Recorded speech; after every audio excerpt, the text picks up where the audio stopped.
¿Cuántas promesas te han hecho que no se han cumplido?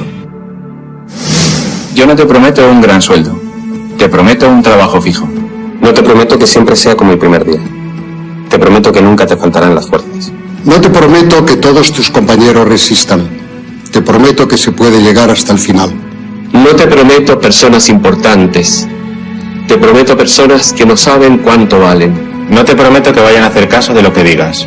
Te prometo que querrás repetirlo una y otra vez. No te prometo la comprensión de los que te rodean. Te prometo que sabrás que has hecho lo correcto. No te prometo que te vayan a pedir ayuda. Te prometo que te necesitarán. No te prometo una decisión fácil. Te prometo que nunca te arrepentirás. No te prometo un trabajo perfecto.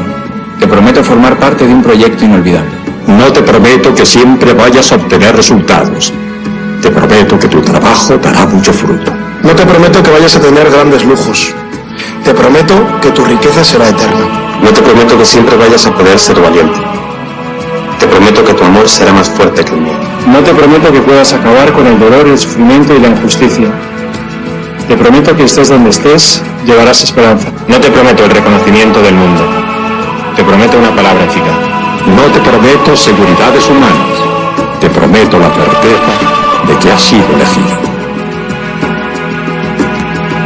Y te prometo que alimentarás al mundo.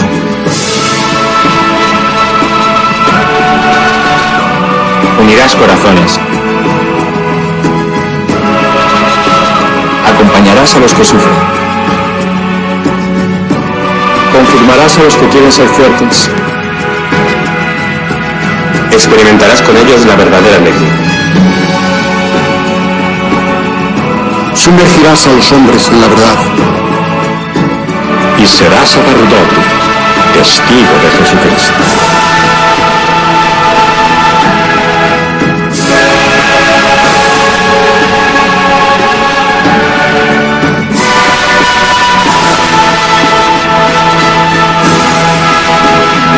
No te prometo una vida de aventuras. Te prometo una vida apasionante.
El peor analfabeto es el analfabeto político. No oye, no habla, no participa de los acontecimientos políticos. No sabe que el costo de la vida, el precio del poroto, del pan, de la harina, del vestido, del zapato y de los remedios dependen de decisiones políticas. El analfabeto político es tan burro que se enorgullece y ensancha el pecho diciendo que odia la política. No sabe que de su ignorancia política nace la prostituta, el menor abandonado y el peor de todos los bandidos, que es el político corrupto, mequetrefe y lacayo de las empresas nacionales y multinacionales. Última hora. Hoy, 3 de junio de 2026, las reglas más profundas de nuestra democracia cambiaron y la mayoría de los mexicanos todavía no dimensiona lo que esto significa. Una reforma se publicó en el Diario Oficial de la Federación y apenas un día después ya era ley vigente, una ley que toca el corazón mismo de nuestra soberanía. La pregunta de quién tiene derecho a decidir el futuro de este país. Y la respuesta a partir de hoy quedó escrita en la Constitución con una claridad que no deja espacio a la duda. Quédense conmigo porque lo que voy a explicarles en los próximos minutos no es un asunto técnico para abogados. Es la línea que separa a una nación que se gobierna a sí misma de una que permite que la gobiernen desde afuera. Y hay un detalle casi al final de esta historia que cambia por completo la forma de entender por qué esta reforma llegó justo ahora. Empecemos por los hechos, porque en este canal partimos siempre de lo que está documentado. Este miércoles, durante la conferencia matutina, conocida como la Mañanera del Pueblo, la presidenta Claudia Sheinbaum Pardo promulgó 3 reformas en materia electoral. La consejera jurídica de la presidencia, Luisa María Alcalde, fue la encargada de explicar punto por punto qué cambia en cada una de ellas. No fue un anuncio cualquiera. Fue la formalización de algo que el Congreso de la Unión ya había aprobado y que la mayoría de los congresos estatales había respaldado. 3 reformas. La primera ajusta el mecanismo con el que se elige al Poder Judicial. La segunda blinda las candidaturas, verificando que quienes aspiran a un cargo cumplan los requisitos y no tengan vínculos indebidos. Y la tercera, la que carga con el mayor peso político de todas, es la que vamos a desmenuzar hoy, la que sanciona la injerencia extranjera en las elecciones mexicanas. ¿Qué significa esto en palabras simples? Que a partir de hoy, una elección en México puede ser anulada si se comprueba que una potencia extranjera, una organización internacional o un actor externo intervino de forma grave, dolosa y determinante en el resultado. Así quedó incorporado, de manera directa, en el artículo 41 de nuestra Constitución. Y según el decreto publicado en el Diario Oficial de la Federación, la regla ya está en vigor. Pongan atención a esas 3 palabras, porque no están ahí por casualidad. Grave, dolosa y determinante. No se trata de anular una elección por cualquier comentario venido de fuera. Se trata de los casos en que la intervención es seria, intencional y capaz de cambiar el rumbo de una votación. Es un candado fino, pensado para proteger sin abusar. Y es además un mensaje al mundo entero. Pero antes de seguir, déjenme plantearles la pregunta que recorre todo este tema. ¿Por qué un país necesitaría blindar sus elecciones contra la intervención de otros? La respuesta nos lleva a entender el momento exacto que vive México en el escenario internacional. México no es un país pequeño. Somos una de las economías más grandes del planeta, el principal socio comercial de la región norte del continente, una nación con más de 130 millones de habitantes y una influencia que crece año con año. Y cuando un país alcanza ese tamaño, cuando deja de ser el patio de nadie y empieza a marcar su propio rumbo, aparecen las presiones. Presiones que no siempre llegan con discursos abiertos. A veces llegan disfrazadas de financiamiento, de campañas digitales, de apoyos indirectos a ciertas voces, de recursos que se mueven en silencio para inclinar la balanza. La presidenta Sheinbaum lo dijo con todas sus letras al respaldar esta iniciativa. México debe proteger su soberanía y garantizar que las decisiones democráticas correspondan únicamente al pueblo mexicano, no a embajadas, no a organizaciones de otros continentes, al pueblo mexicano y solo a él. Ahora viene la parte que muchos pasan por alto. Esta reforma no nació de una ocurrencia. Pasó por todo el proceso que marca la ley. En el Senado de la República, la modificación al artículo 41 se aprobó con 85 votos a favor y 42 en contra, tras una sesión que se prolongó durante horas, hasta la madrugada. La Cámara de Diputados, encabezada en este esfuerzo por el coordinador Ricardo Monreal, había dado su aval. Y después vinieron los congresos estatales, porque una reforma constitucional necesita el respaldo de la mayoría de las legislaturas del país. En otras palabras, esto no lo decidió una sola persona, lo decidió la representación democrática de México, en sus distintos niveles. Y eso es justamente lo que el proyecto de transformación ha venido construyendo. Instituciones que responden al mandato popular y no a poderes ajenos. Hagamos aquí una pausa para el contraste que más me impresiona. Durante décadas, en buena parte de América Latina, hubo gobiernos que aprendieron a mirar hacia afuera antes de tomar decisiones propias, que consultaban, que medían sus pasos según lo que conviniera a intereses lejanos. México decidió tomar el camino contrario. Mientras otras naciones de la región todavía hoy ajustan su política a presiones externas, aquí se está escribiendo en la Constitución que la última palabra la tienen los mexicanos. Esa es la diferencia entre un país que pide permiso y un país que marca su rumbo. Y aquí es donde la historia se pone más interesante de lo que parece en el titular. Porque esta reforma de injerencia extranjera no viaja sola, viene acompañada de los otros dos cambios que la presidenta promulgó este mismo día. Y entender cómo encajan las tres piezas es entender el plan completo. La reforma judicial ajusta la fecha de la próxima elección de jueces y magistrados federales, que se celebrará el 4 de junio de 2028. ¿La razón? Evitar que ese proceso coincida con las elecciones federales ordinarias de ese año y permitir que la ciudadanía conozca con calma a las y los candidatos. Además, se simplifica la boleta y se reduce el número de aspirantes, para que votar por cargos judiciales sea algo claro y accesible para cualquier persona. La segunda reforma crea filtros de verificación. Una comisión revisará que quienes buscan un cargo en el Poder Judicial cumplan de verdad con los requisitos constitucionales, mediante exámenes de conocimiento y revisiones de integridad. Y aquí está el dato que conecta todo. Esa comisión de verificación de integridad trabajará en coordinación con las autoridades de seguridad e inteligencia del Estado mexicano. ¿Se dan cuenta de lo que se está construyendo? Por un lado, se abre la elección de jueces al voto del pueblo, algo histórico, porque 2028 será la primera ocasión en la historia moderna de México en que la ciudadanía elija de forma masiva a quienes imparten justicia. Y por el otro, se levanta un escudo para que ese proceso, tan nuevo y tan delicado, no quede expuesto a manos extrañas. Apertura adentro, blindaje afuera. Esa es la lógica. Por supuesto, no todos lo ven así, y es justo decirlo. Algunas voces de la oposición y ciertos especialistas han señalado que el texto sobre injerencia extranjera deja preguntas abiertas. ¿Cómo se comprobará en la práctica que hubo intervención? ¿Qué pruebas serán necesarias? ¿Quién tendrá la última palabra para declarar la nulidad de una elección? Son cuestionamientos legítimos en cualquier democracia, y la propia ley reconoce que faltan piezas por afinar. Por eso el decreto establece que el Congreso deberá desarrollar las leyes secundarias en un plazo máximo de 90 días. Es decir, las reglas finas todavía se están escribiendo, y conviene seguirlas de cerca. Pero más allá del debate técnico, hay un punto de fondo que la presidenta resumió en una sola frase. Al promulgar las reformas, Claudia Sheinbaum afirmó que el objetivo es fortalecer nuestra democracia desde adentro, no desde fuera, no con recetas ajenas, sino con la fuerza del propio pueblo mexicano decidiendo su destino. Y agregó algo todavía más directo: la gente tiene toda la capacidad para poder decidir quién quiere que participe.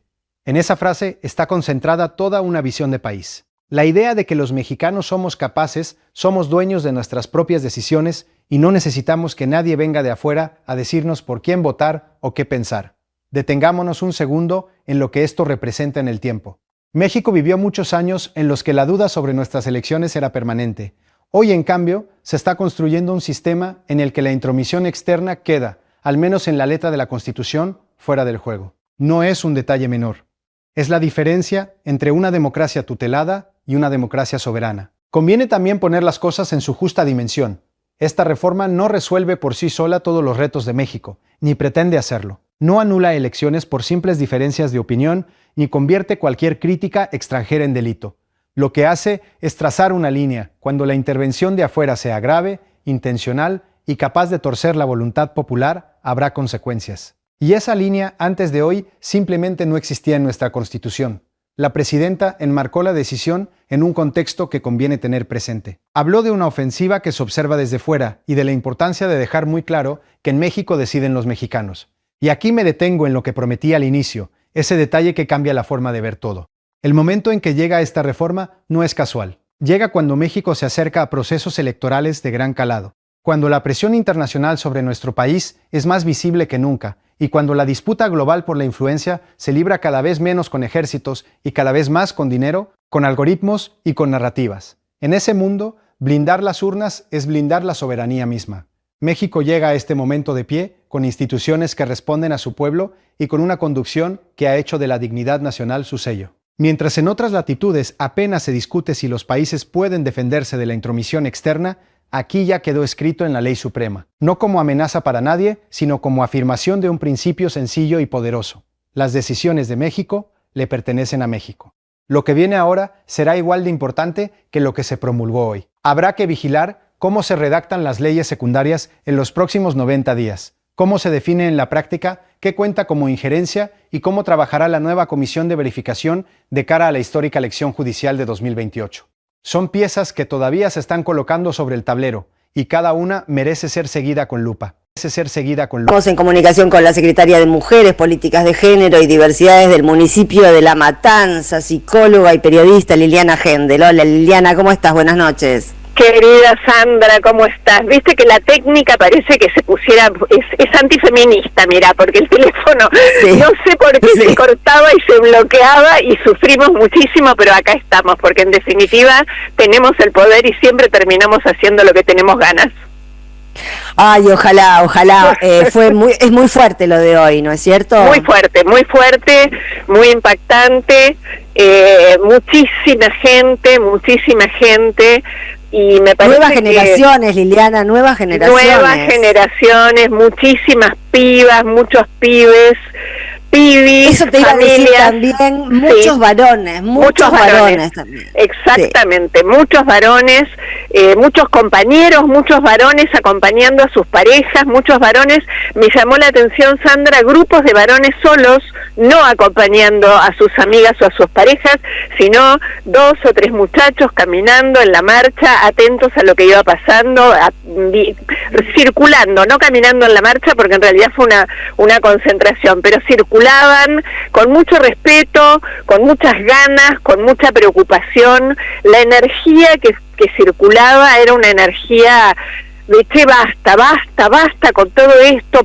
ponámonos de pie, juntémonos, paremos con toda esta situación que es un horror, que no es nueva, lo sabemos muy bien, no es nueva, pero que se agudiza, y se agudiza además frente a una ausencia importantísima de una y no solo se retira, sino que nos culpabiliza de lo que pasa. Y digo, nos culpabiliza, nos incluyo a vos, a mí, a la audiencia, porque no importa de qué se trate, vos tenés la culpa. Te despidieron, hermana, vos tenés la culpa. Te mataron. Es decir, hay una mecánica de un sistema que es profundamente cruel. Es como nunca en mi vida, y soy una mujer grande, lo que veo es la crueldad explicitada. Y creo que hoy en la concentración, en la marcha, en este nuevo Ni Una Menos, en este 3J... Ay, se entrecorta. No me digas eso, por favor, te lo pido. Recién se hizo un silencio y se entrecortó. A ver, dale, seguimos. No se escucha. Ahora volví. Volviste, dale, sí. Ahora volví. Sí.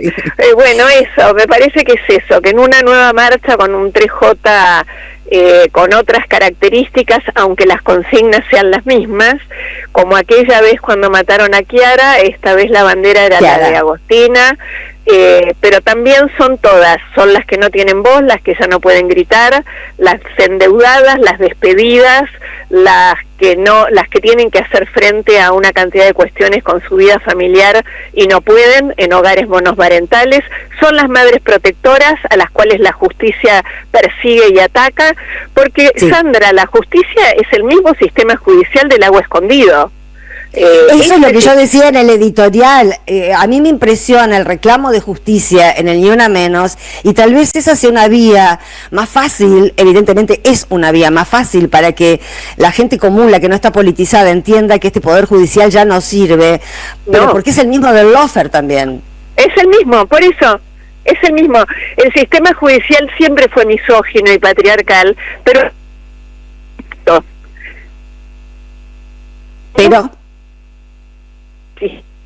sí, se entrecorta, bueno, sí, se entrecorta un poquito, igual perdimos, no tengo mucho tiempo porque te esperamos un rato, no sabes lo que hablé de todo lo que se me ocurría por la cabeza mientras esperaba que se conectara Liliana Hendel.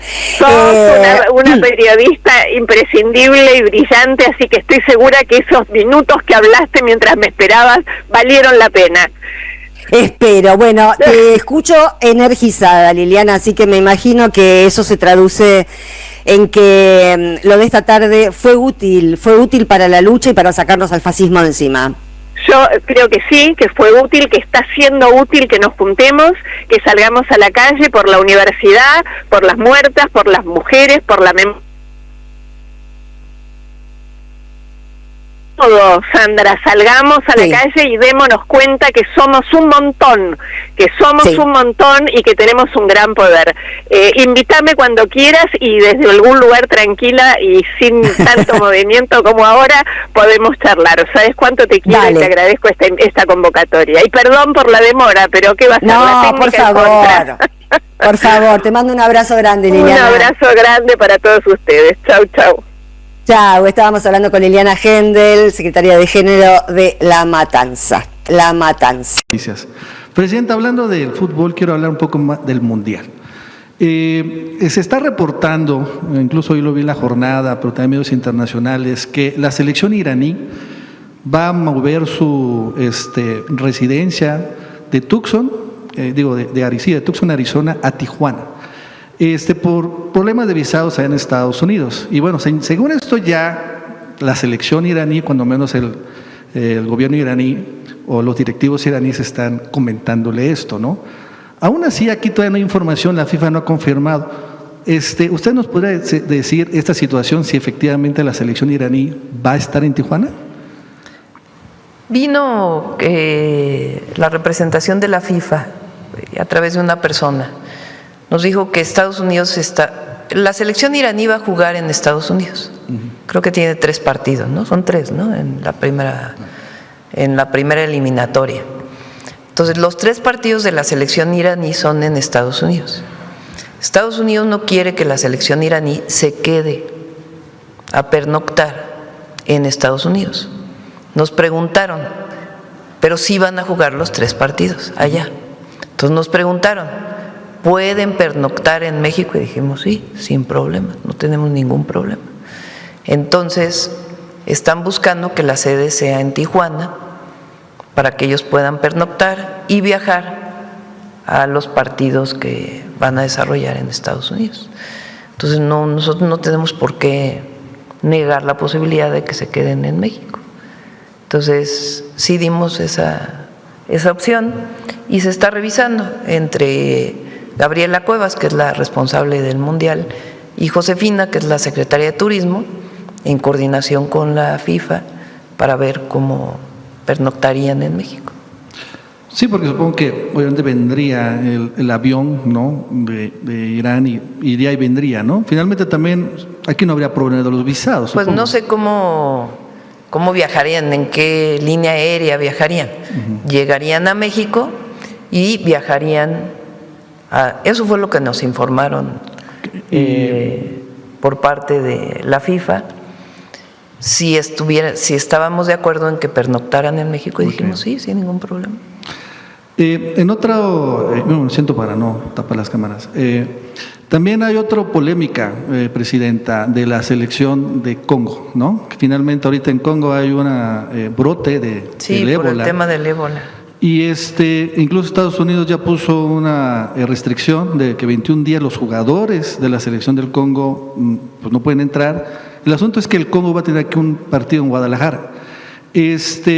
Aquí también va a haber alguna situación especial con esta selección, incluso con los turistas que vengan de África, del Congo, creo que es de Uganda, el otro país en África, por esta situación, por este brote que se acaba de registrar. Tiene que haber algunas medidas sanitarias en particular que se trabajen junto con el país de origen, porque evidentemente si hay un problema de una enfermedad contagiosa, pues hay que tomar medidas de filtros sanitarios que garanticen pues que no van a contagiar en México. Entonces son medidas epidemiológicas de filtros sanitarios que se tienen que seguir, y ahí el secretario de Salud, el doctor Kersenovich, está muy atento a que esto pueda ocurrir así.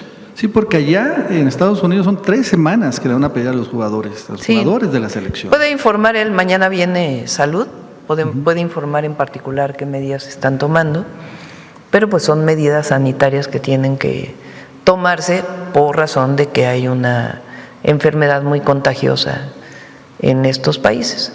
Pues no quiere decir que no puedan viajar, sino con todas las medidas necesarias que tienen que hacerse necesariamente. Sí, porque además también, pues finalmente con 5 millones de turistas, ¿no? Que se prevén que vengan a México, pues podría haber muchos, ahorita hay un nuevo virus, que el hantavirus y bueno, esto del ébola. Ese ya se explicó, es muy particular. Pero en el caso del ébola, pues sí hay que tomar medidas sanitarias, evidentemente. A nivel federal que tiene a mendocinos en la mira de los investigadores. Todo comenzó con la investigación por ARSAT, el faltante de mercancías o de elementos. Fibra óptica era justamente que es la especialidad de ARSAT. A ver, avancemos, Jorge, vamos. Bueno, vamos a ver de qué se trata. ¿Qué ocurrió? Bueno, hubo un allanamiento, los primeros allanamientos, cuando empezamos a decir que se habían hecho en el barrio de Palermo, se habían hecho en la quinta sección, en barrios privados también de Mendoza, y la novedad de que a Facundo Leal le habían encontrado, ahí lo estamos viendo en pantalla, ex titular de ARSAT entre 2022 y 2024, le habían encontrado casi $2,5 millones en efectivo y una cantidad impresionante de drogas duras, cocaína, ketamina, drogas sintéticas. Bueno, hubo algo más. Hubo una valija, encontraron lo que se conoce en la jerga de espionaje como la valija. Es así. ¿Qué tenía adentro esa valija? Sistemas para geolocalizar, sistemas para hacer seguimientos. Ahí estamos viendo, es una imagen publicada por Diario de la Nación. Un teléfono satelital Iridium 9555, uno de los mejores que viene en el mercado y más compacto. Ese teléfono lo puedes conseguir aproximadamente en 2 millones de pesos, ¿sí? Para tener idea, y aparte pagar el abono, que es carísimo, en dólares, ¿sí? Justamente para poder comunicarse. Y además tenía camaritas ocultas, Fer, microfonitos, lapiceras, llaves del auto con el cual vos podés hacer cualquier tipo de seguimiento. Es decir, cuando decían que este caso en algún momento estaba coqueteando con los servicios de inteligencia, bueno, la existencia, el secuestro de esta valija lo termina por confirmar. Te hago una pregunta a nivel procesal. Sí. Leal está imputado y detenido. Sí. Bien, ¿hay alguna otra persona que haya sido imputada en las últimas horas? No. Todavía no. Están esperando. Pero no se descarta, claro. La segunda persona que está apuntada en este sentido es Gerardo Boschín, claro, también mendocino, a quien le allanaron. En lo de Boschín hay una particularidad. Hubo un allanamiento en el barrio Dalbian, ahí, y luego se llevaron un CD. Y están esperando ver un CD de qué información no se sabe. Existía ahí adentro, tal cual, ahí adentro. Pasa por frecuencia y fíjese que pasa por casualidad, que cubrimos detrás de un allanamiento que tiene que ver con el asalto que hubo a un galpón de ARSAT, que tiene dentro de otras funciones muy importantes todo el tendido de red de conectividad de muchos, más que Telefónica y Telecom, o sea, es una empresa muy importante del Estado. Y por casualidad hay una investigación a partir del robo de bobinas de tendido de fibra óptica, llegan a la casa de este funcionario Leal, que fue presidente de ARSAT, muy allegado, por supuesto, al entramado de Sergio Massa, esencialmente, pero que también descubrimos que tuvo cargos muy importantes durante este gobierno, donde ya las elecciones de las personas que están a cargo de lugares muy estratégicos no parecen casualidad, porque Leal llega después de ARSAT, Leal, este señor preso, porque le encontraron drogas, instrumentos de inteligencia, mucho dinero, con un señor Pierrini, que es otro mendocino, también todos muy allegados al grupo Billy Manzano, que fue secretario de Transporte, designado secretario de Transporte de la Nación, del que dependía el ONSRA, que es un ente regulador de obras, de tarifas, de todos los aeropuertos de la Argentina, y como encontraron mucha droga,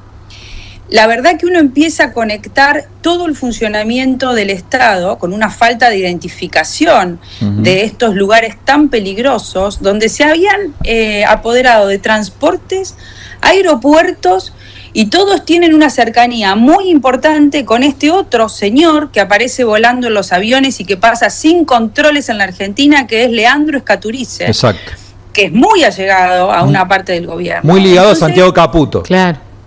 muy ligado, pero digo, ¿qué Estado estamos construyendo? Porque este señor vuela por casualidad, vuela por los aires, quiero decir, como funcionario del ONSRA, y Pierrini como secretario de Transporte de la Nación, cuando hacen un viaje en una aerolínea, en un avión privado de Tobillino. Fíjense cómo conecta AFA. ¿Saben por qué conecta AFA, Tobillino y toda esa otra mafia en la Argentina? Porque este señor Pierrini, secretario de Transporte, además de ser el dueño de una compañía de seguro importante, el Triunfo en Mendoza, es vicepresidente de un club en el que también está Vila. Entonces empezamos a descubrir entramados que además no solamente vienen de estar enquistados, como decimos, por años en la Argentina haciendo negocios espantosos, sino que también tienen vínculos con este gobierno que los puso, y que más allá de que este allanamiento es por casualidad y el hallazgo es por casualidad, volaron por los aires porque se fueron en esa avioneta particular, y vaya a saber qué está pasando en esta interna de aeropuertos, transportes. El señor Escaturice no solamente pasó por la aduana con esa señorita que llamó por teléfono para que no le revisen las valijas, sino que también compró una compañía Flybondi que estaba saliendo al mercado muy próspera y ahora la están fundiendo. Sí. ¿Qué pasa que compraron una aerolínea? Entonces, sinceramente, los que somos expertos en esta materia, estamos mirando con mucha preocupación estas cuestiones de las que hablamos los ñoños republicanos, ¿no? ¿Cómo estamos construyendo este Estado? ¿A quién le estamos dando los negocios? Porque además quien está a cargo de las privatizaciones en este país, que es el señor Chasher, también es una persona del grupo Vila Manzano. Entonces, todo este contexto que rodea a Leal es una red, un entramado muy parecido a lo que nos pasó con AFA, muy parecido a lo que nos pasó con fentanilo, que cada vez tiene más arraigo en lugares del gobierno, incluso nacional. Claro, o sea, se empieza a leer, María Eugenia, algún tipo de circuito de múltiples, puede ser negocios económicos que lo tienen al Estado al medio, de facilitador, de blanco, vinculados a figuras, como mencionabas vos, probablemente como la de Sergio Massa, del gobierno anterior, con continuidad hoy o participación también hoy política en esta gestión, o sea, negocios que trascienden incluso gestiones presidenciales, que conectan a la política, generan esas conexiones subterráneas a través de la política. Aparentemente gente que se pelea mucho delante de cámaras, pero que por lo bajo tiene nexos. Miren, los casos que están surgiendo de algunos escándalos de corrupción que parecerían atrás de esto quizás menores, para mí nunca lo son, como puede ser el del jefe de gabinete de ministros, Adorni, que obviamente no es este esquema del que estamos hablando, demuestran que hay muy poca ocupación de tratar de erradicar todo esto del gobierno nacional. Y lo vemos con preocupación porque es un gobierno que, más allá de las cuestiones económicas, vino a reconstruir una Argentina que ilumine, que se inserte en el mundo dando ejemplo, y no es precisamente hacia donde estamos yendo, porque a todo esto le podemos agregar todos los escándalos que estamos viendo alrededor del 40% de vacantes del Poder Judicial que tienen que designar y que están dispuestos a hacerlo. Entonces no es menor con qué varas vamos a cubrir los cargos de los jueces. Obviamente hay mucha preocupación y creo que obviamente los que somos expertos en esto damos una alerta porque hay mucho más que negocios detrás de incluso de uno de los hallazgos, que no solamente son aparatos de inteligencia, sino también mucha droga, ¿no? Por último, María Eugenia, yo me viene a la mente como estos conectores entre una y otra administración de negocios que no se tocan, a Calvete, ¿sí? Este facilitador que estaba en el caso Andis y que era una conexión entre laboratorios y demás. Digo, cambian los gobiernos, cambian las estructuras supuestamente, pero los negocios quedan, o por lo menos estos agentes que son funcionales y transversales a los malos negocios y a la opacidad. Quedan y el gobierno se está encargando de reorganizarlos, que es lo que nos tiene que preocupar, porque en Andis habían puesto a una persona de máxima confianza del presidente, que era abogado del presidente y que entró a organizar el esquema de corrupción que después nos enteramos por los audios, y que aparentemente en ese escenario, más allá de que era una persona de confianza de Javier Milei, quien estaba a cargo de Andis, Spagnuolo, aparentemente respondía a la otra línea del gobierno que tiene que ver con Karina Milei y los Menem, que como yo digo, ¿no? Abrazarnos, prometer que hacemos de la moral una política de Estado y abrazarnos con los Menem. Tiene la foto una contradicción muy grande. Entonces hay mucha preocupación con esto, porque obviamente es un escándalo tras otro y entramados muy peligrosos a los que accedemos y nos enteramos por casualidad, ¿no? Porque el allanamiento, insisto, tenía que ver con un robo de bobinas de fibra óptica en un depósito, y de pronto allanan a los funcionarios y nos encontramos con este escenario tan sorprendente. Importante ver cómo sigue, ¿no? Porque se llegó de rebote a esto, entonces hay que querer investigarlo también. No, empiezan a buscar a los jueces, acuérdense lo que les digo, porque los leo. Alguna incompetencia, porque Arsato no sé qué tiene domicilio en la capital, hay que sacar esta causa del lugar donde está en San Isidro, donde hay un fiscal muy serio investigando, lo mismo que el juez, así que vamos a empezar a ver esas ficciones judiciales porque buscan al juez que no los investigue, claramente. María Eugenia, muchas gracias, como siempre. Un saludo. A ustedes. Que esté bien. Ahí pasaba María Eugenia Talerico, que conoce mucho de este tema y que muestra toda una mugre. A gran escala, ¿eh? No le falta nada. Droga. Un nivel de podredumbre. Droga. Plata, millones de dólares. Hay que tener en la casa, ¿no? 2.400.000 Y aparte, con la más absoluta tranquilidad. Sí, total. No, o sea, no va a pasar nada. ¿Viste los juegos, la valijita de Julián, el juego la médica? La valijita de una persona delincuente es esta valijita. Tenía todo, no le faltaba nada. Señor Pablo Hacker, ¿cómo le va? Muy buenas tardes. Carlos, Marina, ¿cómo están?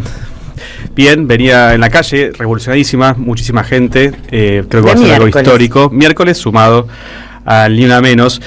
Vamos a hacer una pequeña pausa en ese tema, después igualmente podemos con la entrevistada desarrollarlo, para hablar de lo que la semana pasada introdujimos, que es el Super Rishi.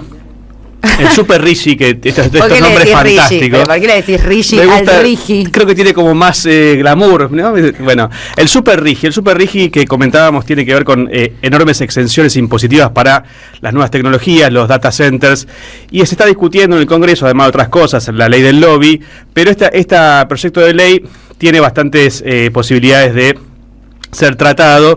Tenemos en línea a Florencia Cariñano, diputada nacional, para preguntarle juntamente a Florencia, ¿qué tal? ¿Cómo estás? Pablo, Carlos y Marina, te saludamos. Hola, ¿cómo están? Buenas tardes. Buenas tardes, Florencia. Bueno, ¿qué es el Super Rishi de lo que dice el gobierno y qué es lo que puedes analizar vos que es el Super Rishi?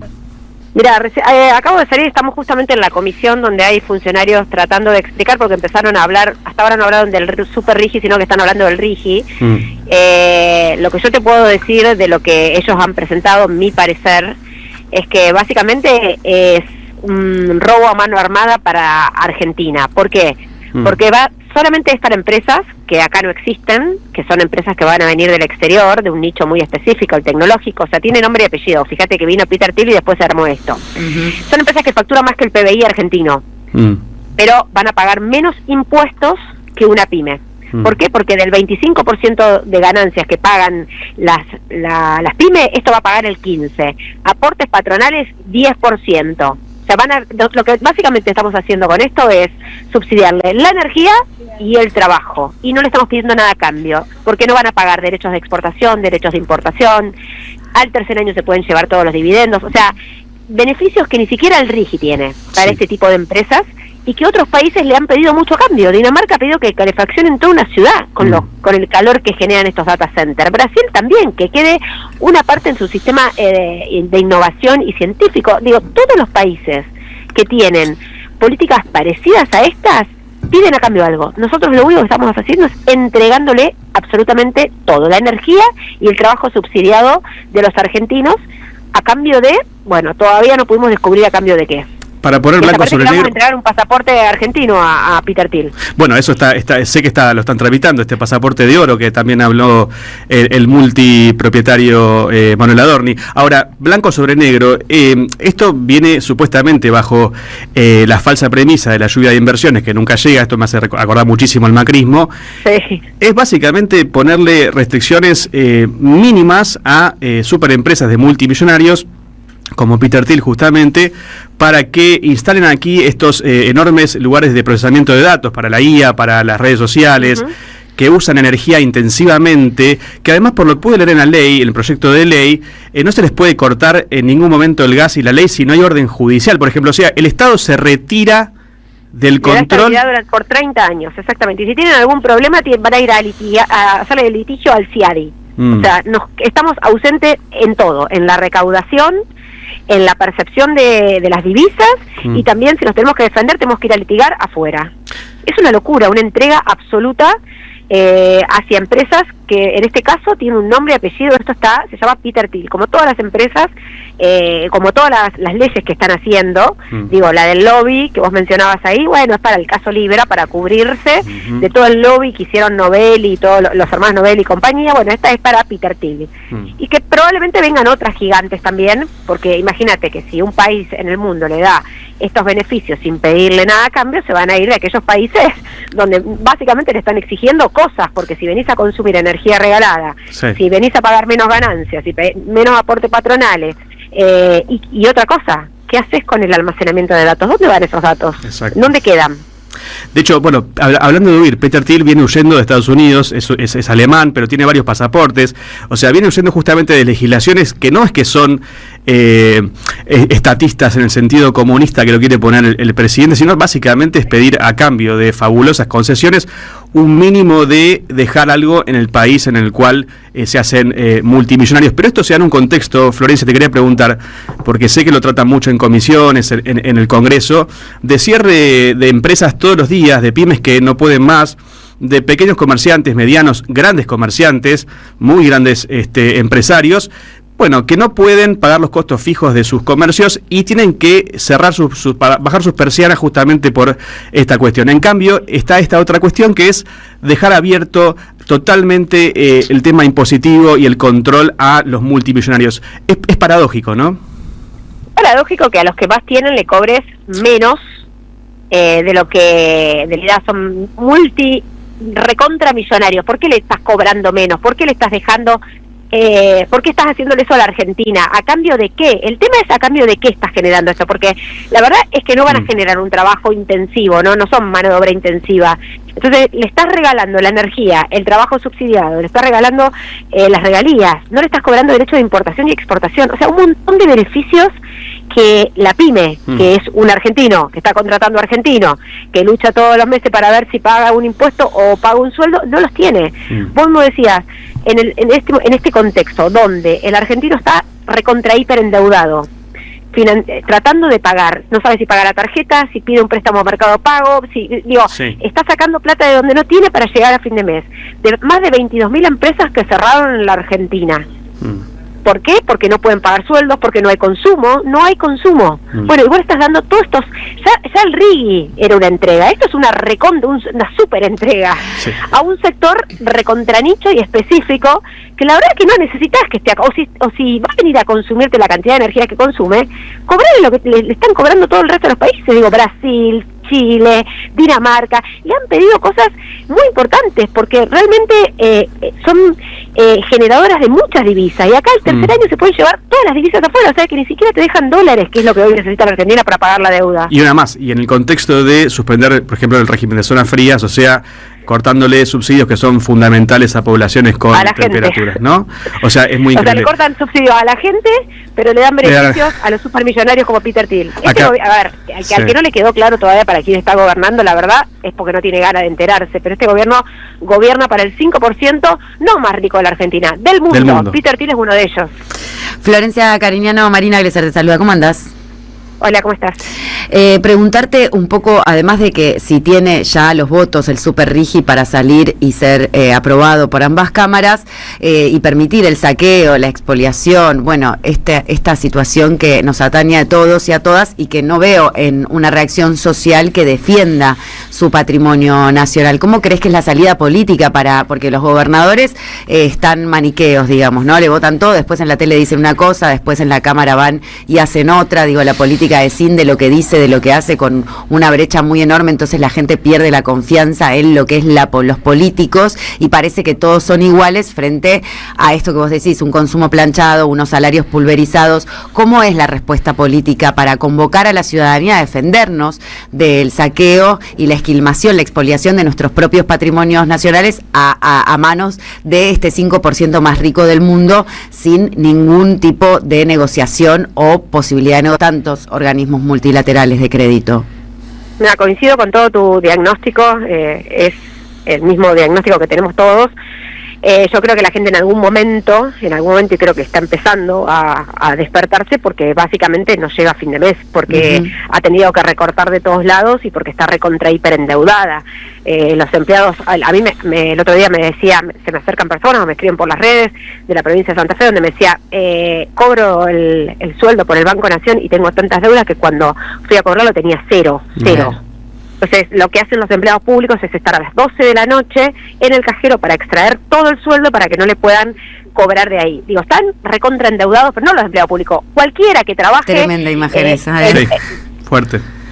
Sí, es fuerte cuando te lo cuentan, es fuerte cuando te escriben diciéndote cómo puede ser que mi sueldo haya sido cero, del Banco Nación cobro, me sacaron, bueno, las deudas de la gente para sobrevivir, en algún momento eso explota, la gente que lo vemos muchas veces por la televisión que está horas esperando un colectivo y el colectivo no viene porque aumentó la nafta, porque recortó frecuencias, bueno, eso en algún momento la gente cuando tiene que ir a votar te lo hace valer, quiero creer en eso porque si no me tengo que dedicar a otra cosa. Eso no pierda la fuerza.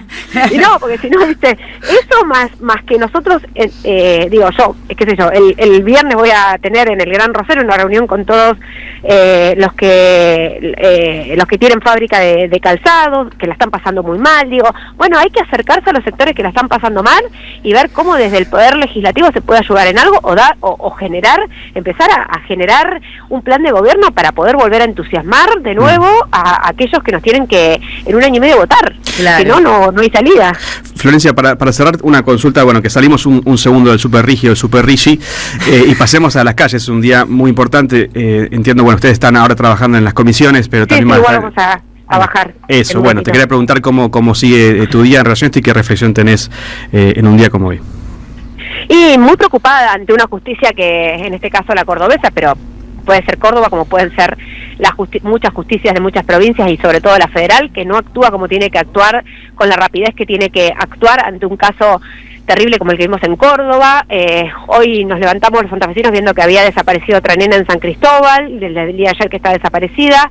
Y bueno, la verdad es que está buenísimo ir a encontrarse en las calles, reclamar, pero si las instituciones que tienen que funcionar para evitar que suceda esto están desfinanciadas, la justicia no actúa, no te toman la denuncia, digo, es muy difícil, la verdad es muy difícil, y cuando vos ves determinados discursos también en los medios de tipos como, qué sé yo, no quiero ni dar nombre ni apellido, pero dinosaurios que todavía tienen el tupé la víctima, o decir, ustedes vieron como la arena con qué movimientos tenía, cómo se movía, parecía una mayor, pero ¿qué hablas? ¿De qué hablas? O una ministra de seguridad que niega digamos, la tipificación de femicidio, ¿no? Sí, o sea, desde la más alta. Son dinosaurios. Sí.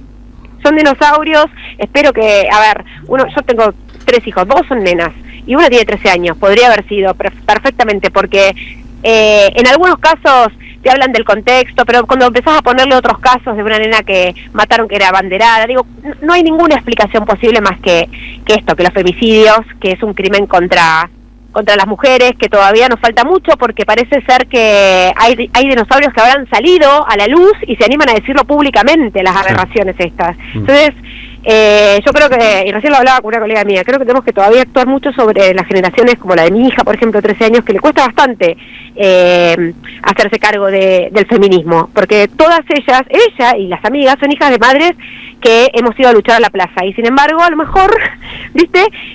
Esa lucha la consideran como algo dado y no la consideran propia. Claro, es terrible. Digo, claro. Todavía nos falta. ¿Para qué voy a ir si vas vos? Carne propia. ¿Para qué voy a ir si vas vos? Si estás luchando por todas. O no sé si no se pasaron un poco, ¿viste? Dos pueblos te dicen. Las nuevas generaciones hay que escucharlas, porque me parece que ahí también tenemos un problema y hay que trabajar sobre ellas. Ajá. Sin dudas. Lo digo como madre más que otra cosa, ¿eh? Florencia, muchas gracias por estos minutos y bueno, a seguir dando la batalla por todas las batallas, la del Super Rigi, la del saqueo, contra el saqueo que está llevando adelante este gobierno y la que hay hoy en la calle. Muchas gracias por estos minutos con la 530. Un montón Quiero decirle al señor González es que el proyecto de Río Tinto ya existía. Hay una noticia, búsquela por internet, en realidad es muy rápido googlear. 21 de julio del 2023. Pese a la advertencia en el aumento de los costos, había subido el dólar en aquel entonces, Río Tinto avanza en el proyecto en Salta. Hay 7 proyectos de los 12 ya aprobados, 15 en realidad a esta altura, que ya existían. Y lo otro que quiero decir, ya que hablaron de la cuestión energética, es que ustedes echaron a Petronas, que tenía 30.000 millones de dólares para invertir en gas natural licuado sin el RIGI, con la ley de GNL que ya tenía media sanción para el 2023, solo le faltaba la media sanción en el Senado, que no hacía todas las concesiones que hace el RIGI, ni tributarias, ni de prórroga de jurisdicción para la judicialización en otro país, ni tampoco concesiones por, yo diría, 30 años y libre disponibilidad del 100% de las divisas. De hecho, las divisas, fíjense, porque nosotros del peronismo sí entendemos que hay que hacer políticas de promoción industrial, las divisas tenían una rebaja hasta el 50% de libre disponibilidad e incluso había beneficios de ganancias, beneficios de distintos impuestos que habían logrado generar una inversión de esta empresa estatal malaya, Petronas, muchísimo más grande que los 3 proyectos de GNL que ya entraron ahora en el RIGI, que tienen, digo el doble por decirlo rápido, pero el triple, cuádruple de promoción en términos impositivos que la ley de GNL. Entonces lo primero, y se los digo porque me parece que está claro que todos pensamos diferente acá, pero tengamos un poco de rigor y de aproximación a la verdad, a los hechos, a las cosas tal como ocurrieron en Argentina. Acá teníamos posibilidades con sectores de alta rentabilidad garantizada, nichos extractivos de alta rentabilidad, de hacer promoción sobre esos sectores sin necesidad de entregar los beneficios impositivos que el RIGI entrega. Ni hablar el Super RIGI, todo lo que digo vale para el Super RIGI. Y eso ustedes lo saben, perfectamente. Y está claro que frente a cualquier reunión con cualquier empresario, sea de Palantir o sea cualquier minero, siempre les van a pedir rebaja impositiva, pero claro, ¿cómo un empresario no va a pedir eso? La cuestión es ustedes a quién defienden cuando tienen esas instancias.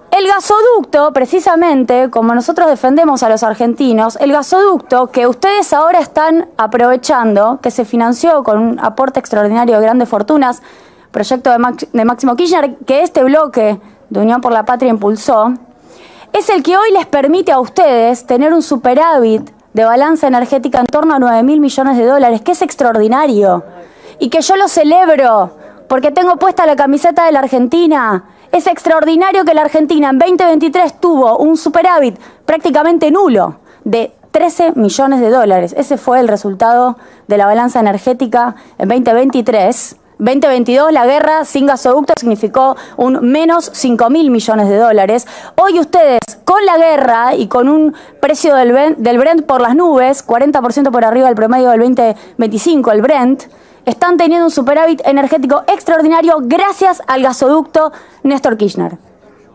Gracias a eso. Así que, de nuevo, ustedes lo quieren hacer privado, háganlo privado. El problema es que todavía ni siquiera terminaron el segundo tramo y ya están importando 1.200 millones de dólares de gas natural licuado porque por la misma situación de gasoducto colapsado no lograron resolver el autoabastecimiento energético argentino. Pero lo cierto es que ni siquiera lograron conectar eso, ni tampoco el reversal a Bolivia. Ahora sí, habiendo respondido a las aseveraciones de recién, quiero meterme en la redacción. Ustedes en la fundamentación del proyecto dicen: la experiencia acumulada, voy a leer, la experiencia acumulada y el diálogo con los actores productivos y financieros han evidenciado la necesidad de diseñar un instrumento superador, específicamente orientado a actividades económicas genuinamente nuevas en el país, con un impacto transformador en la estructura productiva. ¿Cuál es la experiencia acumulada?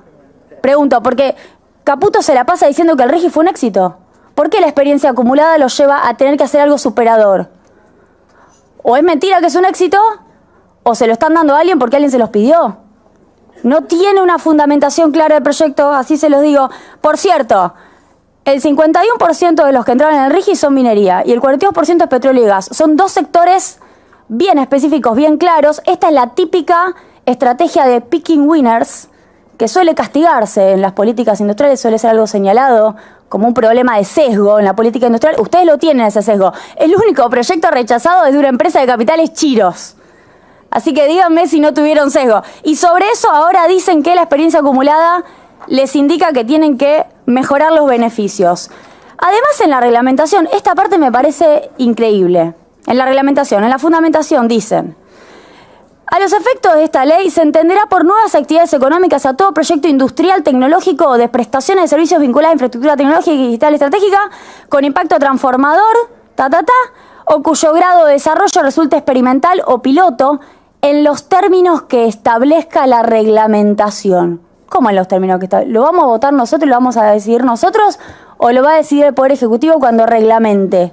Porque esto ya lo vimos, cuando ustedes metieron upstream por la ventana, digo, acá Falcone está muy contento con el proyecto. Bueno, Falcone no votó upstream. No votó eso cuando votó RIGI. Y por decreto metieron un sector nuevo que no se había votado. Y ahora vuelven a dejar una puerta abierta en los fundamentos, en donde dice, en los términos que establezca la reglamentación, van a considerar a las nuevas actividades económicas a incorporar en el Super RIGI con esta baja, sobre todo el impuesto a las ganancias. Hay otros impuestos que bajan también a 15%. Quisiera que me aclare, por favor, cómo están pensando en la reglamentación. Si es que no van a hacer precisiones al proyecto de ley tal cual llegó. Sería bueno, ¿no?, que quienes creen que esto está buenísimo pidan precisiones para lo que van a votar. Sería bueno saber qué es lo que van a votar. Gasto tributario. Bueno, quiero decir, mi bloque, no soy la única, otros compañeros en el bloque, nos hemos puesto a trabajar porque ni la Oficina de Presupuesto del Congreso, quiero de cualquier manera hacer una reivindicación de los trabajadores de la Oficina de Presupuesto del Congreso, quienes están siendo perseguidos en este momento con auditorías intempestivas, solidaridad hacia los trabajadores, que son profesionales extraordinarios, que muchas veces cuando producen información terminan supliendo el rol que debería resolver el Poder Ejecutivo y que en este momento la están pasando mal, además de que le recortaron 55 millones de pesos en las reasignaciones presupuestarias que hicieron por decreto. Bueno, hicimos un cálculo. Escenario base nos da 1.800 millones de dólares, los 12 proyectos aprobados, el gasto tributario. Una cosa era pedir gasto tributario antes de que los proyectos se hubieran inscripto, y otra cosa es con 12 proyectos ya inscriptos en marcha, ya hay gasto tributario. Así que esta fantasía de que no existe, es como que yo les diga que Mercado Libre en realidad no pasa nada con el IVA y las ganancias que le perdonamos, porque no existiría la actividad de Mercado Libre si no fuera por esa exención. Es una tontería. Vayan a buscar la definición de gasto tributario que existe, digo, no es un invento peronista ni kirchnerista la definición de gasto tributario. 1.800 millones de dólares. Es 15% más que la ley de financiamiento universitario. Estoy hablando de la condonación de impuestos por IVA, por ganancias, por derechos de exportación, por derechos de importación. Y es el 82% del gasto de capital previsto para el 2026. Lo digo porque muchas empresas, para poder hacer inversiones en Argentina, ustedes dicen que Argentina no está preparada para recibir inversiones, lo primero que miran es la infraestructura, entre otras cosas para trasladar, por ejemplo, arena de Entre Ríos a Vaca Muerta, que es una de las principales actividades que hacemos para la extracción y para el fracking. Y lo primero que se mira son las rutas, para que los camiones vayan.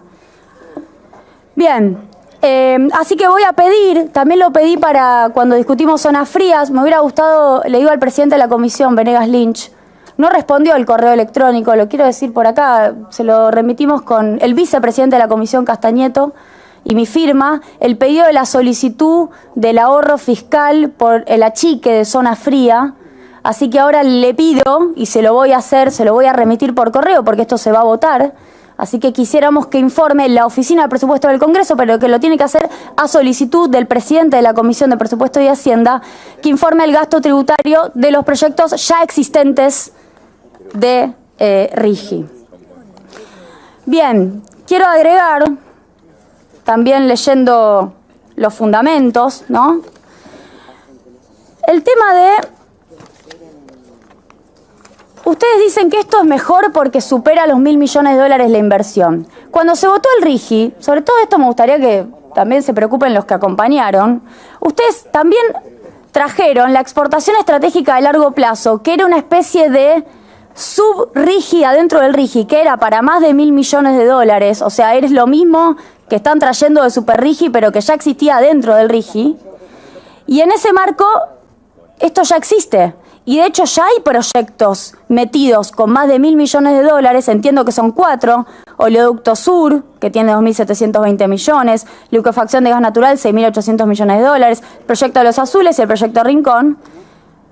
¿Cuál es la diferencia entre esto, proyecto exportación estratégica a largo plazo, que ya está dentro del RIGI, y la del Super RIGI? Porque normativamente ya existe el esquema para inversiones de más de 1.000 millones. Yo me veo obligada a pensar mal. Si ustedes no me dan una explicación, yo tengo que pensar que ustedes les pidieron una rebaja tributaria por encima de la que ya existe en el RIGI. Porque no hay explicación para que no entre proyecto de más de 1.000 millones en el marco que ya existe. ¿Bien? Así que pregunto, ¿cuál es la diferencia? Bueno, quiero preguntar esto. En el Senado, cuando se votó el RIGI, los senadores lograron, sobre todo de la oposición, por pedido de ADIMRA, de distintas cámaras, que hubiera un 30% de desarrollo de proveedores locales. Es decir, sobre el proyecto que nunca trajo ningún compre nacional, en el medio por el DNU 70 eliminaron el compre nacional, pero sobre ese proyecto que no tenía la obligatoriedad para las empresas que entraran al RIGI de comprarle, por ejemplo, máquinas de extracción petrolera a empresas santafesinas, se dijo que un 30% tenía que ir a proveedores locales. ¿Cuál es la estrategia en este caso con el Super RIGI? Después eso lo cambiaron en la reglamentación, ¿eh? El Senado votó, lo veo acá el diputado Lustó, el Senado votó que esto tenía que pasar, que el 30% tenía que ir a proveedores locales, y después en la reglamentación lo cambiaron y lo transfugiaron como obra civil, lo cual es totalmente diferente con la lógica de compra de proveedores locales. Lo digo porque el Fondo Monetario Internacional, miren que yo no soy muy apegada al Fondo Monetario, pero la verdad que tiene un criterio sobre qué es lo que tiene que hacer en términos de política industrial un país.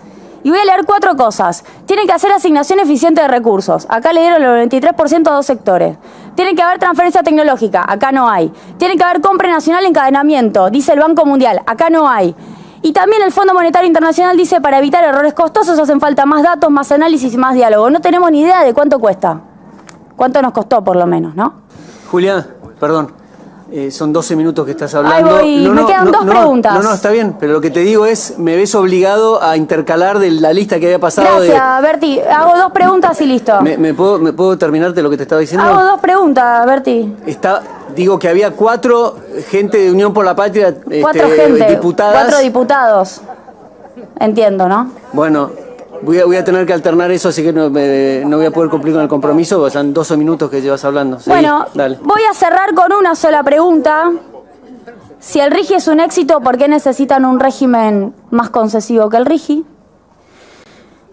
Esto es costoso, es facilista y lo único que hace es generar rentabilidades en nichos muy específicos que ya las tienen y no en los sectores en donde la Argentina sí necesita tener desarrollo industrial. Muchas gracias. Tenemos que hacer una gran manifestación, una pueblada para sacar a todos estos jueces de mierda, pero una pueblada de verdad, una pueblada contra los jueces, una pueblada que demostremos como el 20 y el 21 de diciembre que el pueblo está harto y podrido y que tiene que salir a la calle.